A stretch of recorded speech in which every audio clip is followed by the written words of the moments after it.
Engkau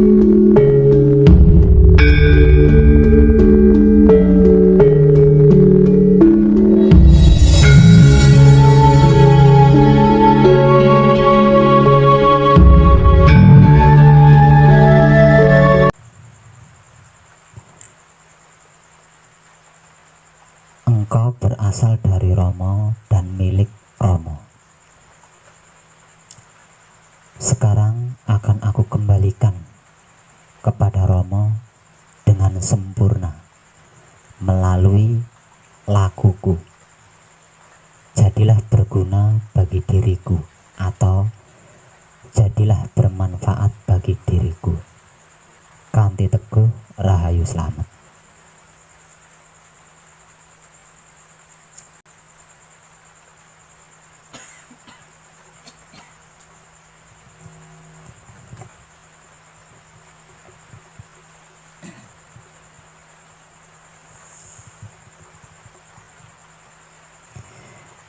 Titik awal dan titik akhir dari seluruhnya adalah suci.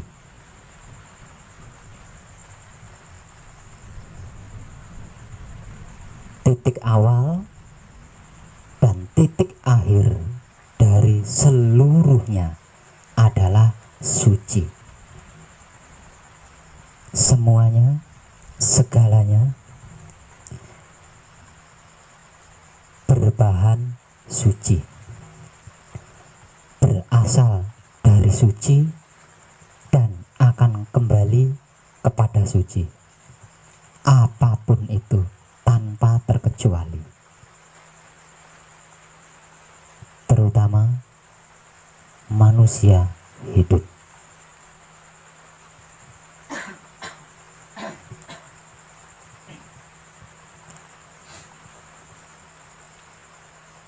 Apa itu suci?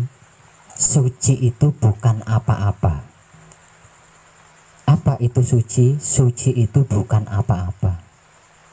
Bagaimana itu suci? Suci itu tidak ada apa-apa. Suci adalah kosong. Suci adalah awang uwung suwung. Suci adalah sebelum ada apa-apa.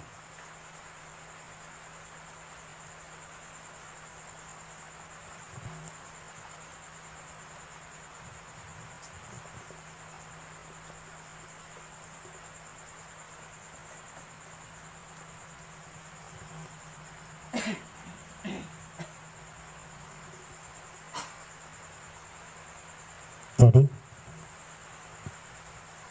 suci inilah sesungguhnya kebahagiaan. Suci inilah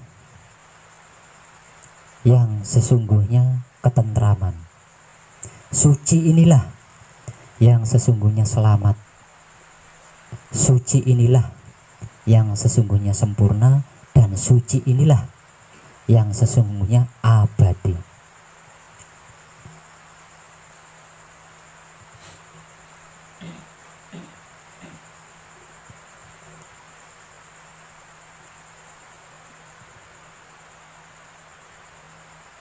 Pelajaran apapun atau spiritual apapun, pelajaran apapun atau spiritual apapun, keyakinan apapun atau kepercayaan apapun, tujuan pastinya adalah suci. Yang sering dibahasakan secara umum sebagai bait suci atau bait tumloh, yang dikenal secara umum sebagai bait suci atau bait tumloh.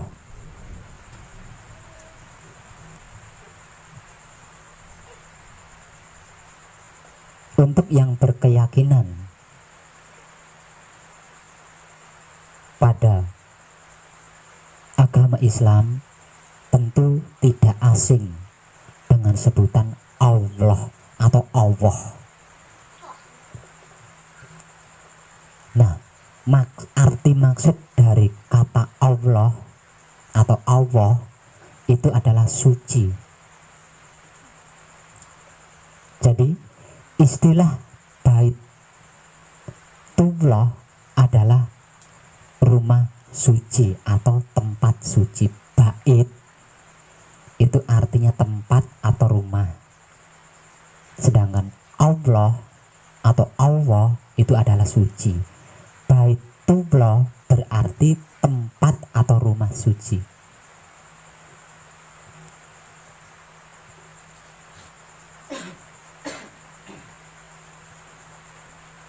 Spiritual apapun atau pelajaran apapun, keyakinan apapun atau kepercayaan apapun,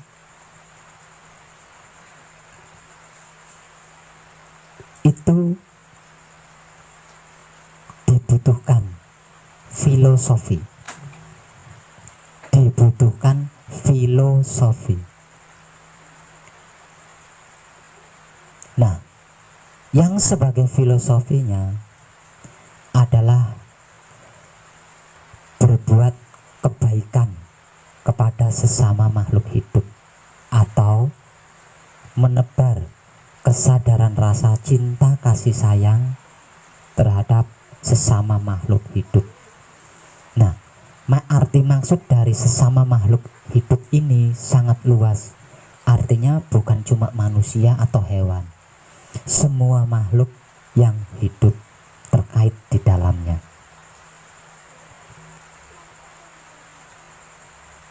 Jadi tempat atau rumah suci bagi spiritual apapun, bagi pelajaran apapun, atau bagi keyakinan apapun, atau bagi kepercayaan apapun, Baitullahnya atau tempat atau rumah sucinya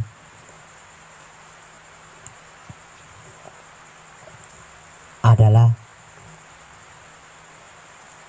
kebersihan pikiran, kebersihan hati, dan kebersihan syahwat yang terjaga.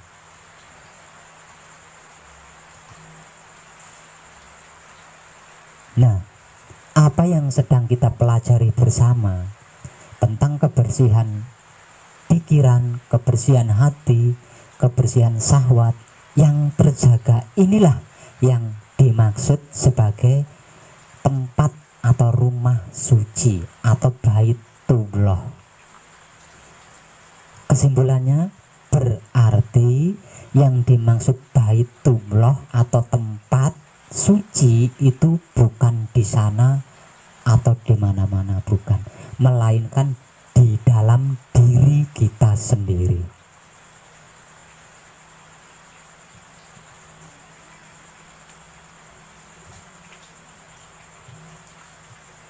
Sedangkan filosofinya adalah tingkah laku perbuatan kita yang menebar kebaikan kepada sesama makhluk hidup atau menebar kesadaran rasa cinta kasih sayang kepada sesama makhluk hidup.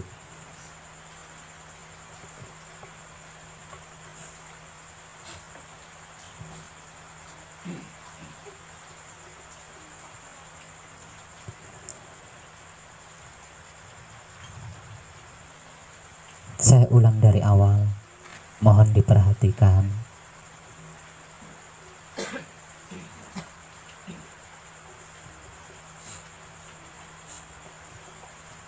Titik awal dan titik akhir dari seluruhnya adalah suci.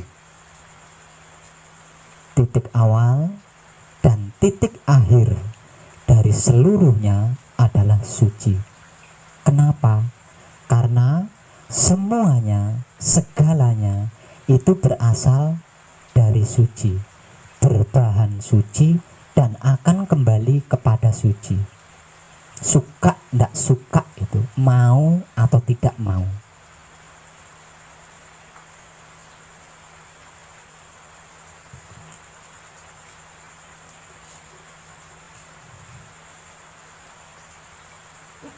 Nah, keberadaan kita di kehidupan dunia ini adalah untuk kembali kepada titik awal dan titik akhir yang menjadi asal usul kita.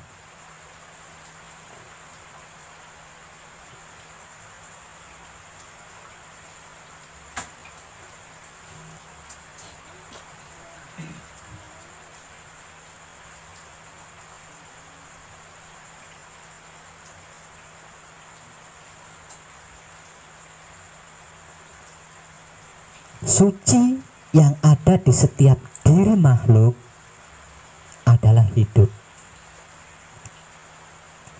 Bagian dari suci yang ada di dalam diri makhluk adalah suci, adalah hidup. Jadi sesungguhnya tidak ada sesuatu makhluk apapun yang tidak suci sebenarnya.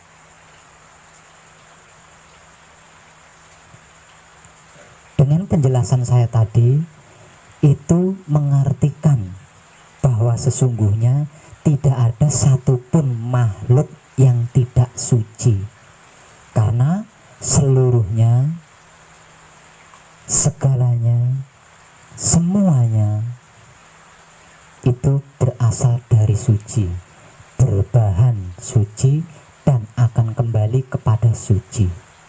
Hanya saja ada yang sudah mengerti, memahami, mengetahui, dan ada yang belum. Mayoritas yang belum mengerti, belum memahami, belum mengetahui, itu dikarenakan terlalu berlebihan memaknai suci. Dikiranya suci itu adalah pakaiannya Tuhan, artinya hanya Tuhan yang pantas menyandangnya.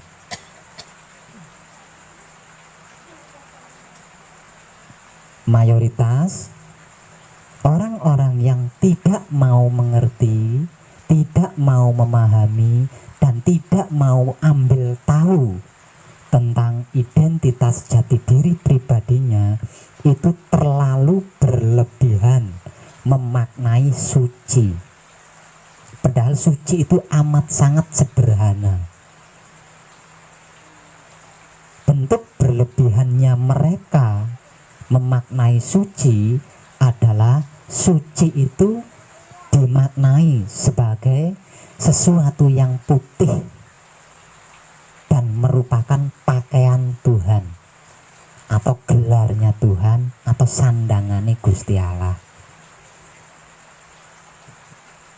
Dan kebanyakan orang yang tidak mau ambil tahu tentang identitas jati diri pribadinya memaknai tidak ada satupun makhluk yang pantas atau layak menyandang suci. Padahal tidak ada satupun makhluk yang tidak berasal dari suci. Tidak ada satupun makhluk yang tidak berbahan dari suci, dan tidak ada satupun makhluk yang tidak akan kembali kepada suci. Di dalam sebuah ayat dijelaskan semua yang berasal dari suci akan kembali kepada suci lagi.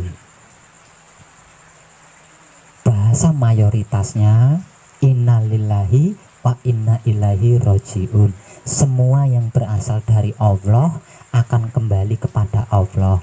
Nah, kata-kata ini kalau diuniversalkan berarti semua yang berasal dari suci akan kembali kepada suci.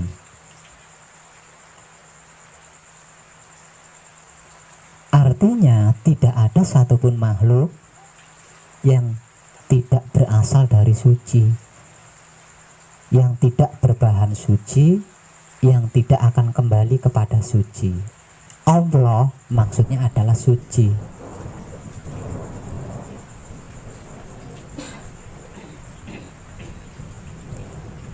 Artinya Seluruh makhluk itu punya sandangan suci. Seluruh makhluk itu punya gelar suci. Karena tidak ada satupun makhluk yang tidak berasal dari suci, berbahan suci, dan kembali kepada suci. Tidak ada.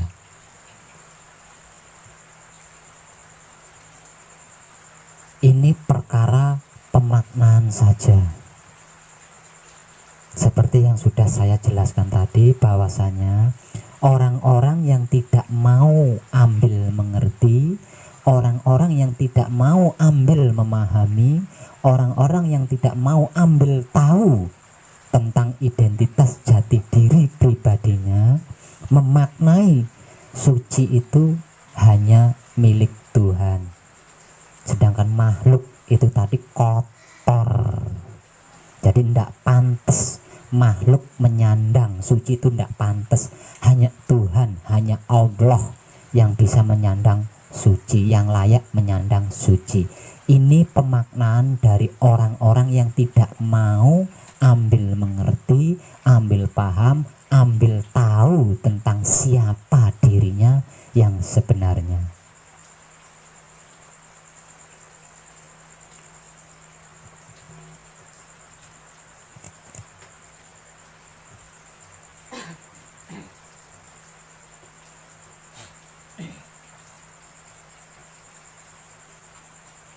Kalimat Baitullah adalah tempat suci. Saya ulang, spiritual model apapun atau pelajaran model apapun, jenis apapun, keyakinan atau kepercayaan model apapun, jenis apapun, butuh Baitullah, memerlukan Baitullah sebagai titik tujuan.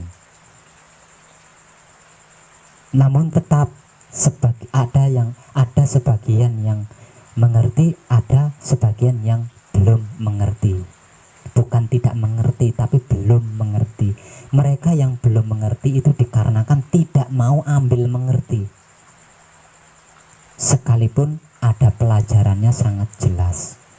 Jadi mereka kebanyakan lebih suka gerutuk ke sana, ikut-ikutan, lebih suka ikut-ikutan daripada mengalami sendiri.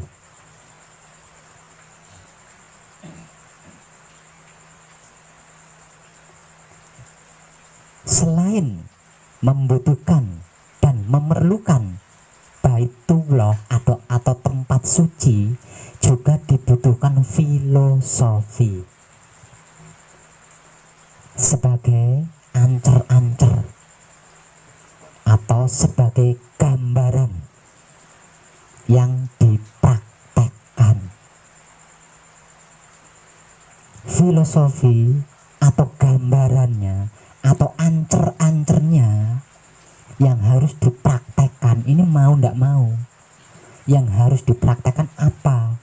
Adalah berbuat kebaikan kepada sesama makhluk hidup, atau seperti bahasa yang sering saya gunakan, menebar kesadaran rasa cinta kasih sayang kepada sesama makhluk hidup. Itu adalah filosofinya yang harus dipraktekkan.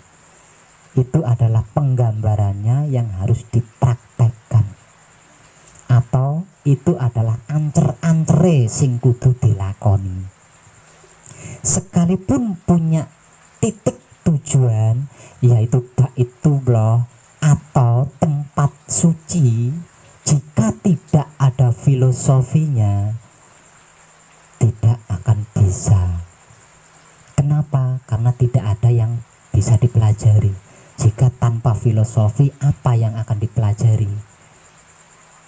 Nah, filosofi ini maksudnya untuk dipelajari kemudian dipraktekkan.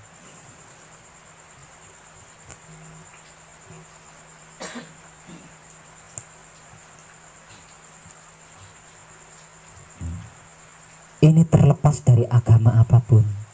Semua agama, semua kepercayaan, semua keyakinan, dan semua bentuk dan jenis spiritual apapun.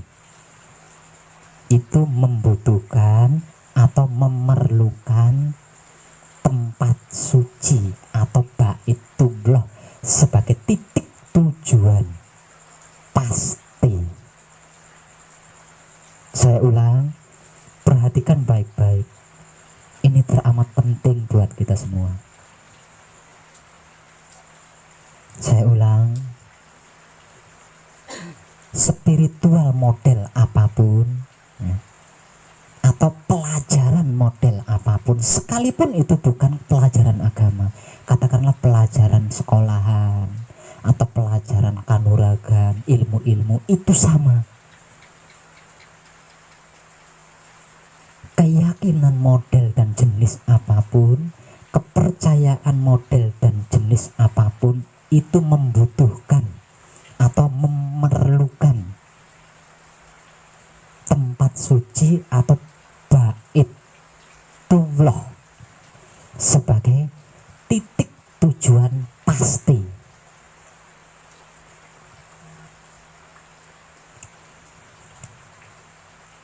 Setelah memiliki titik tujuan pasti, yaitu baitullah atau tempat suci atau rumah suci, langkah kedua dibutuhkan atau diperlukan filosofi. Awalnya memerlukan dan membutuhkan, memerlukan dan membutuhkan tempat suci atau bait suci sebagai titik tujuan pasti. Langkah selanjutnya membutuhkan dan memerlukan filosofi sebagai pelajaran prakteknya.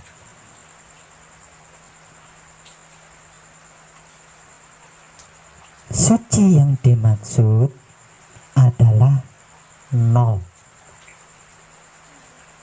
kosong, tidak ada apa-apa. Apa-apa itu tidak ada.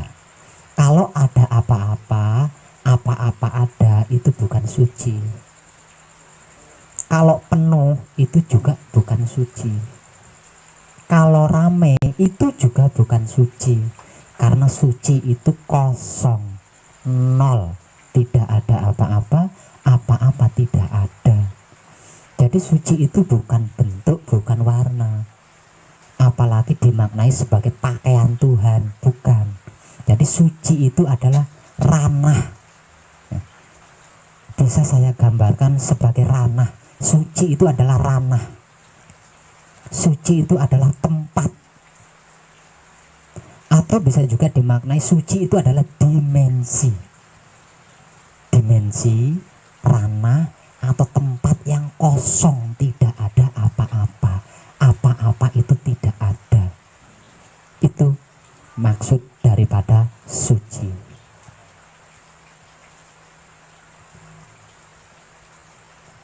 Nah, bagian dari suci yang ada di setiap diri makhluk adalah hidup.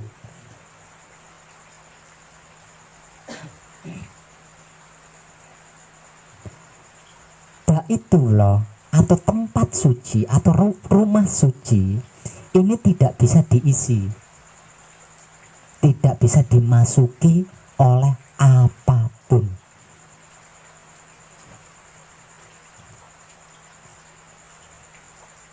Tempat suci atau rumah suci yang menjadi titik tujuan pasti bagi setiap spiritual itu tidak bisa dimasuki atau diisi dengan apapun. Jadi yang bisa masuk ke dalam suci adalah suci itu sendiri. Yang bisa masuk ke dalam kosong adalah kosong itu sendiri. Yang bisa masuk ke dalam nol, ya nol itu sendiri. Nah, bagian dari nol atau bagian dari suwung atau bagian dari tidak ada apa-apa tadi, atau bagian dari suci yang ada di dalam setiap diri makhluk adalah hidup. Artinya yang bisa memasuki suci adalah hidup. Yang bisa memasuki nol adalah hidup. Yang bisa memasuki suwung adalah hidup. Yang bisa memasuki tempat di mana di dalamnya tidak ada apa-apa. Apa-apa itu tidak ada, hanya hidup. Selain hidup tidak bisa, karena bukan berasal dari situ dan tidak berbahan itu. Jadi Jadi yang berasal dari suci, berbahan suci adalah hidup. Selain hidup itu bukan berbahan suci dan bukan berasal dari suci, dan dia tidak punya kewajiban untuk kembali kepada suci karena bahannya asalnya bukan dari suci. Sebab itu selain hidup tidak bisa masuk ke dalam suci karena bukan asal usulnya dan bukan bahannya.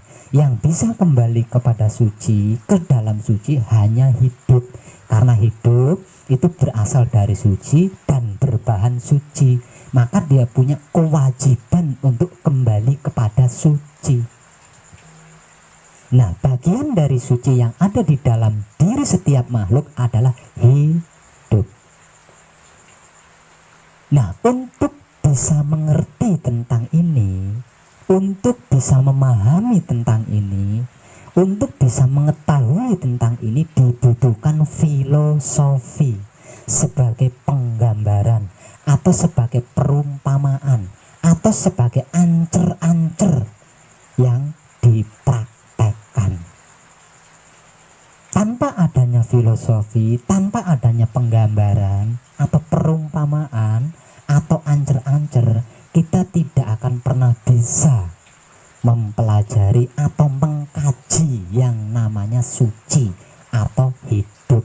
Karena suci atau hidup itu tidak kasat mata, ada nyata tapi tidak kasat mata. Seperti halnya angin. Angin itu kan nyata-nyata ada, tapi ada yang bisa melihat angin. Yang dilihat abu akibat dari angin, bukan anginnya. Sebab itu dibutuhkan filosofi sebagai bahan renungan, sebagai bahan pelajaran untuk bisa praktek. Nah, keberadaan kita di dunia ini adalah untuk itu.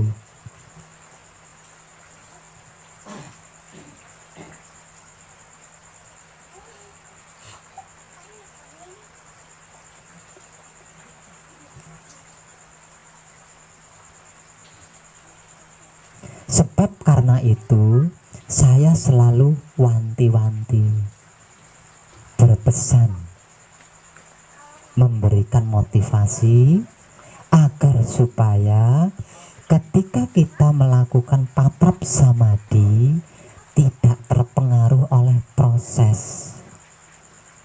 Apapun prosesnya, jangan sampai mempengaruhi. Karena apa?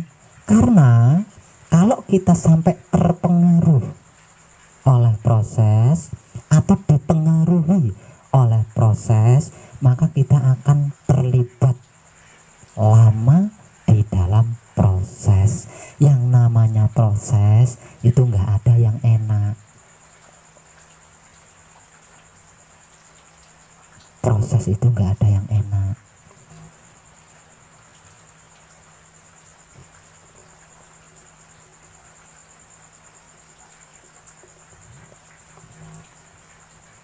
Satu itu. Yang kedua, sehebat apapun kita meyakini proses dan kita kekeh berpedoman kepada proses, ketika kita sampai di pintu gerbang suci, kita tidak bisa membawa masuk proses itu ke dalam suci.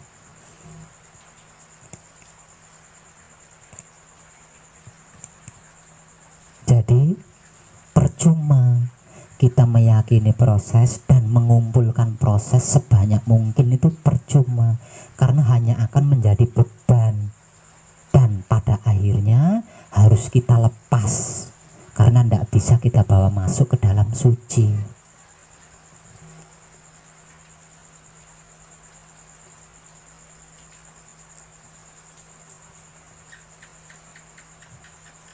Kehidupan apapun itu memiliki 7 lapis dimensi atau 7 lapis ranah atau 7 lapis alam.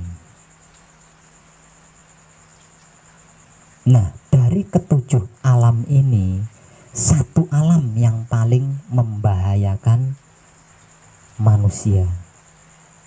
Kenapa saya sebut membahayakan? Karena memungkinkan bisa menjebak manusia. Dan alam yang ketujuh, alam yang saya maksud adalah alam sukma, yang lebih dikenal dengan sebutan alam kasukman.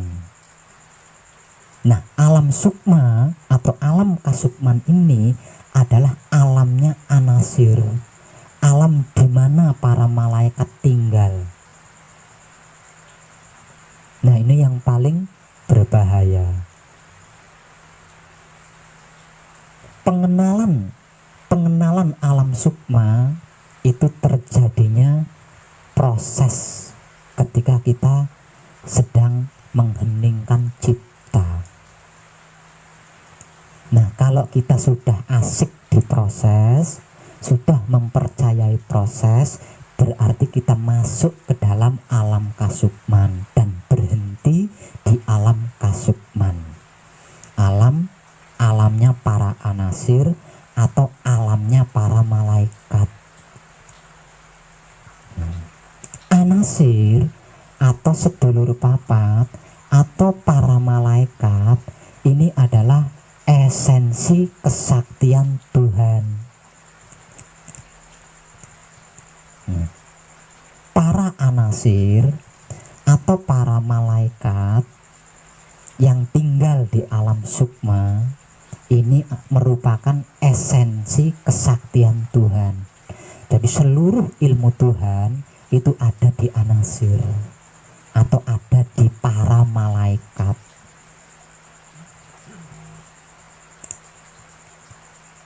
Nah, karena mereka berbahan ilmunya Tuhan, jadi mereka bisa apa saja, termasuk menjadi Tuhan itu sendiri.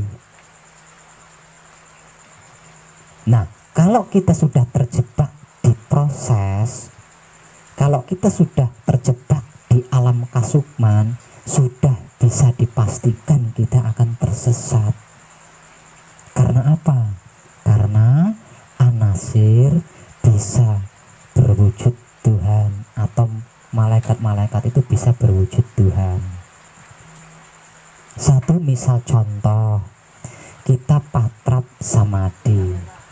Di dalam samadhi muncul sesosok yang mungkin menyerupai kita atau menyerupai wali-wali atau menyerupai nabi-nabi, bahkan bisa menyerupai Tuhan dan mengaku Tuhan. Akulah Tuhan. Itu pekerjaannya anasir. Nah, kalau kita sudah terjebak di situ, amat sangat susah untuk ditolong. Sebab itu saya wanti-wanti memberikan motivasi, jangan terpengaruh oleh proses. Jangan sampai proses itu mempengaruhi kita.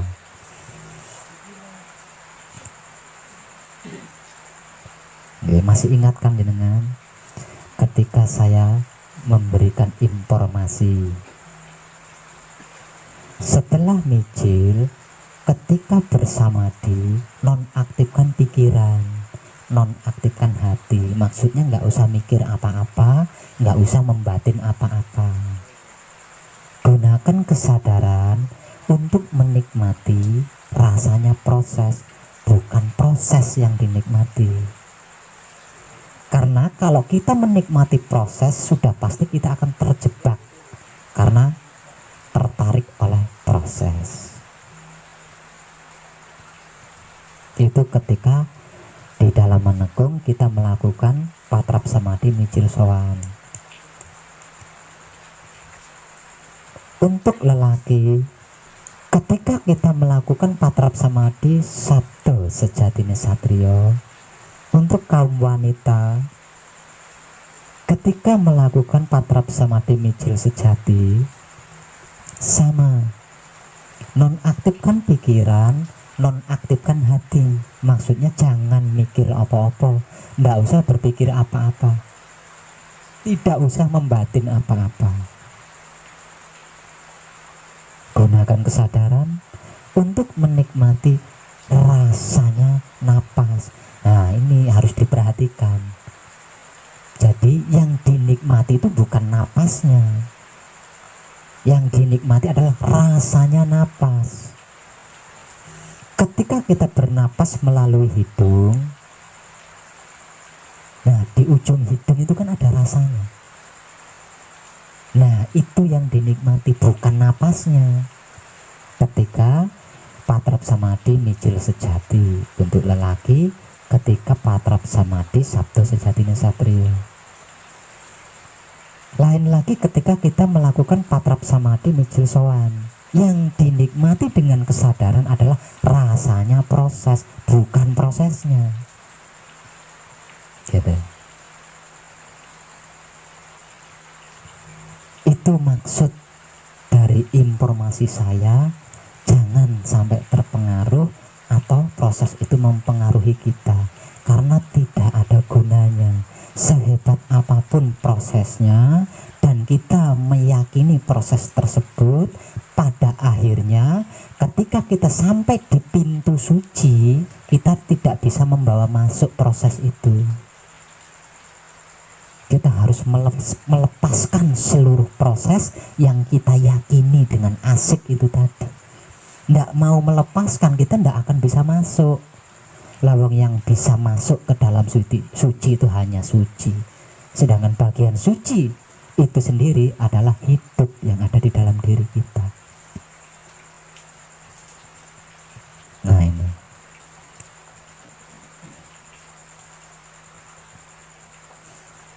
Kalau kita sampai terpengaruh oleh proses, atau jika sampai proses itu mempengaruhi kita, maka kita akan berakibat seperti yang barusan jenengan saksikan itu. Itu karena asik dengan proses, mempercayai proses, dan mengikuti proses. Tidak mengindahkan motivasi dari saya.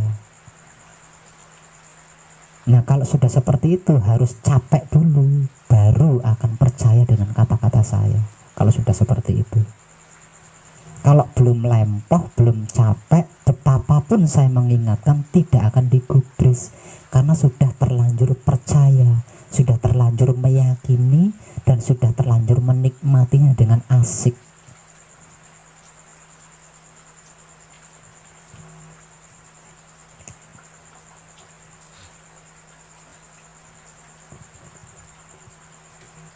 Hati-hati di sini. Saya bawel ngatain itu karena saya pernah mengalami, dan itu sangat tersiksa.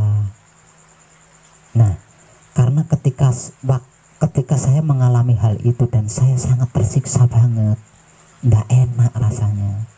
Makanya saya informasikan supaya panjenengan tidak mengalami seperti yang pernah saya alami dulu.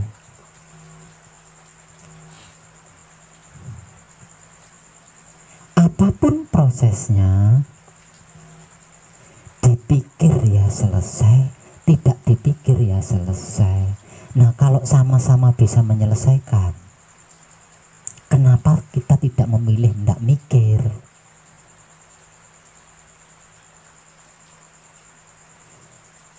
Di situ ada perbedaan. Kalau kita mikirin proses, ada kemungkinan kita akan tertarik kepada proses. Tapi kalau kita tidak mikirin proses, saya rasa kemungkinan model apapun tidak akan ada untuk tertarik meyakini proses itu tadi. Jadi apapun prosesnya, biarkan saja terjadi secara natural. Nggak usah dipikirin, nggak usah dibatin-batin. Nikmati aja rasanya proses tersebut dengan kesadaran.